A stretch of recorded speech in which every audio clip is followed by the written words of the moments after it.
Ito naman po yung lupa. Kung makikita nyo po, buwagag po yung lupa. Ginamit ko na po ito sa iba kong mga halaman. Pero posible pong nakain na yan ng nutrients ng una kong tanim na halaman. Kaya maglalagay po tayo ng vermicast. Ang vermicast po ay paunang fertilizer.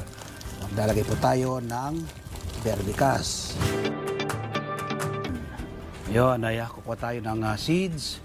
Ating peppermint. Makikita nyo po, nakasil pa rin siya. Ginamit ko na po yan nung una kong magtanim. Ngayon ay gagamitin po natin uli. Makikita po, nakasil siya. Ang purpose po na nakasil na ganyan, para mataas pa rin po ang germination rate.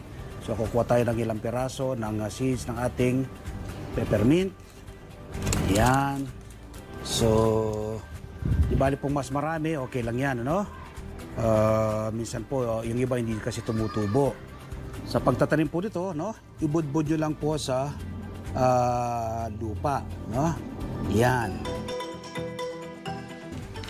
So, ito ng ating binudbud na seeds, ay takpan lang po ngayon ng panibagong lupa, buwagag na lupa ang yung itatakip. Pagkalagay po ng ating seeds, diligan nyo lang po ng bahagya. Mas maganda, ganito po, mga spray nyo lang po ng ganito. Hanggang tumubo po yan. Huwag nyo po munang ilalagay sa naarawan. Sa lilim na lugar po muna hanggang sila ay mag-sprout. After 1 week, so yan po yung tumubo. 5 po yung tumubo sa ating mga seeds na peppermint. After 3 months, so yan na po, usbong ng usbong ang ating mga tanim na peppermint sa mga bote ng mineral water. So ito po, ang ating mga tanim na peppermint sa mga bote ng mineral water. Tinanim po natin sa seeds. May isa pong pamamaraan pa ng pagtatanim ng peppermint.